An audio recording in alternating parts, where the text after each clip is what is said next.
If your home is on the market right now and it is not selling, I want you to know something. That doesn't automatically mean that the market is bad. And it automatically doesn't mean that buyers are not buying in Hampton Roads. Homes are still selling. Sellers are still getting strong prices. But the difference between the homes that are selling quickly and the homes that are sitting is becoming much more obvious. Condition matters, preparation matters, presentation matters, and pricing matters. A few years ago, buyers were willing to overlook a lot. Old paint, worn floorings, minor repairs, deferred maintenance. They were competing with so many other buyers that they often felt like they had no choice. Today, buyers are behaving much differently. I would not necessarily say that they're pickier, but I would say that they are less willing to compromise. And honestly, that makes a lot of sense. They are paying more for homes, they are paying more to borrow money, and their monthly payments are higher. So when someone is making one of the largest financial commitments of their life, they are looking at a house more carefully. They do not want to pay today's prices to inherit yesterday's projects. And if you're thinking about selling, if your home is currently sitting on the market, or if you tried to sell before and it did not work, I want to show you what successful sellers are doing differently. If we haven't met yet, my name is Carrie Tanner. I'm a local realtor here in the Hampton Roads area. I help homeowners make confident real estate decisions without the pressure. And one of the biggest parts of my job as a listing agent is helping sellers understand how buyers are actually experiencing their home. Because when you sell a house, you're not just selling it once. You're selling it several times. And if you lose the buyer at any one of those stages, you may never get the opportunity to win them back. The first sale happens before the buyer ever walks through your front door. It happens online. This is where your photography, your pricing, your listing presentation, and your first few photos matter.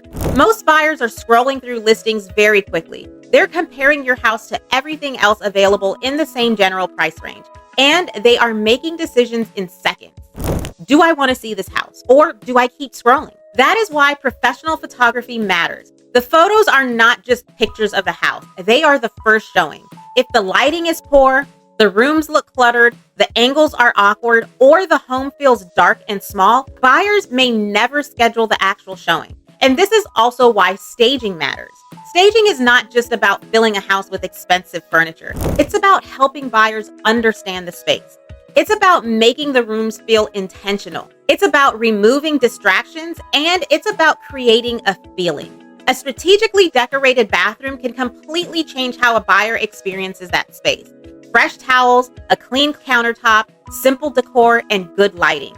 Those little details can make an ordinary bathroom feel fresh and inviting. And the same idea applies throughout the entire home. By the way, if you're thinking about selling, I have a free seller's guide. It includes a 90-day plan to help you prepare your home before it goes on the market, along with a checklist you can use room by room. Even if you're not ready to sell tomorrow, it can help you figure out what deserves your attention now and what probably does not. You can find the link to the guide in the description below. Now, let's get back to the video. So once a buyer decides to schedule the showing, we have to sell the home once again. The second sale happens when they pull into the driveway. Before they open the front door, they're already forming an opinion. How does the yard look? Is the grass cut? Are the bushes overgrown? Does the front door need paint? Are the gutters dirty? Is there peeling trim? Does the exterior feel cared for? Buyers notice these things because they are trying to answer a bigger question. If I can see this problem from the driveway, what else has not been maintained? That does not mean your house needs to look brand new, but it should communicate that it has been cared for. A clean walkway, trimmed landscaping, fresh mulch, a clean front door, and a tidy exterior can completely change the first impression of a buyer. And first impressions are so powerful because buyers carry that feeling into the rest of the showing. Then we have the third sale. This is the one that happens room by room. And this is where sellers sometimes underestimate how buyers think. You have lived in your home. You know that the bedroom door sticks a little. You know that the scratch on the floor has been there for several years. And you know the mark on the wall came from moving a piece of furniture. You may barely see those things anymore. The buyer sees them immediately. A door that does not close, a stain on the carpet, damaged trim, scratches in hardwood flooring, A cracked switch plate, loose hardware, a wall that needs paint, a sloping floor. These are all things that can feel small to a seller, but they do not always translate as small to the buyer. You may see a $200 repair. The buyer may see, what else is wrong with this house? That is a very different reaction. And that is why I believe one of the most important parts of preparing a home for sale is overcoming objections before the buyer even has a chance to create them. If you know the wall needs painted, if you know the door does not close properly, fix it. If the light fixture is broken, replace it. If the trim is damaged, repair it. You're not trying to create a perfect house. You're trying to remove unnecessary reasons for the buyer to hesitate. Because once buyers start mentally creating a repair list, the cost of that list in their heads is usually much higher than the actual cost to the seller. A seller may think that flooring would cost $2,000 to replace, but in a buyer's mind, they're mentally deducting about $10,000 because now they're imagining the flooring, moving furniture, finding a contractor, dealing with dust, and living through the project. This is why inexpensive repairs can sometimes create a very strong return before you even list the home. Decluttering is another huge part of this. The buyer is trying to imagine living in your home. If every closet is packed, every countertop is full, and every room has too much furniture, it becomes harder for them to understand the space. This does not mean your home has to look like no one lives there, but the homes that are getting the strongest reactions today often feel more like model homes than lived-in homes.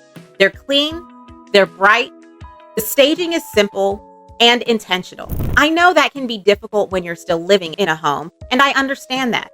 You have children, you have pets, you have work, you have life to deal with. But selling a home is temporary. And if living a little differently for a couple of weeks helps the home sell faster and potentially for more money, it's usually worth the inconvenience. Now, there is one more sale that many sellers do not think about. It happens after the buyer leaves.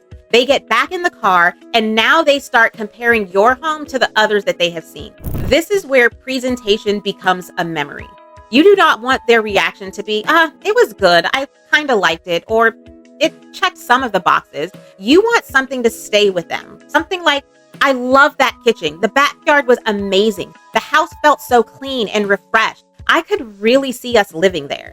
The home does not have to have the biggest square footage. It doesn't have to be the newest looking home, but it does need to create confidence in the buyer's mind. Because buyers today are not just buying square footage. They're buying the feeling that they can move and start living in. Now, let's talk about the issue that no seller wants to hear about: price.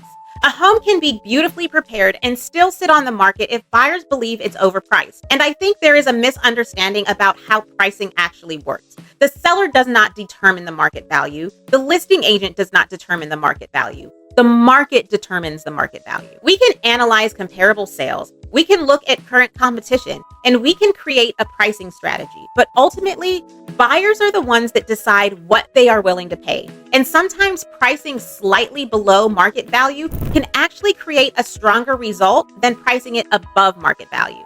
Why is that, you ask? Well, because you create urgency doing it that way. More buyers notice the house, more buyers schedule showings, and if several buyers want the same property, competition can push the final price higher. That does not mean that every home should be intentionally underpriced, but it does mean that the goal is not to start at the highest number you can possibly justify. The goal is to position the home where buyers see value. If you decide to price your home above market value, then your home needs to give buyers a reason to pay above market value. Maybe the renovation quality is exceptional. Maybe the lot is unusually desirable. Maybe the home has a feature that is difficult to replicate. Maybe the condition is noticeably better than the competing properties. But if your home looks like the other homes in the neighborhood and you're asking significantly more, buyers are going to notice that. And here is where overpricing becomes especially dangerous. The longer the home sits, the more buyers begin to ask, what is wrong with it? Sometimes there's absolutely nothing wrong with the home, but market time creates its own story. And once buyers believe there's a problem, they often become more aggressive with their offer. That is why the first few weeks matter so much. You want to launch correctly. Strong photography, a strong presentation, strong condition, and strong pricing. Not because the market is bad, but because buyers have choices. And the sellers getting top dollar today are the sellers who understand that strategy. So, if your home is currently on the market and it's not selling, do not automatically assume you need to slash the price. Step back and look at the complete picture. How does the listing look online? How does the house compare with your competition? What is the buyer seeing when they arrive? What objections are they discovering during the showing? What feedback keeps coming up? And does the price match the condition and presentation? Sometimes the answer is pricing, and sometimes it is condition. Sometimes it's presentation, and very often it is a combination of some or all three. The good news is that Hampton Roads homeowners can still sell successfully in this market.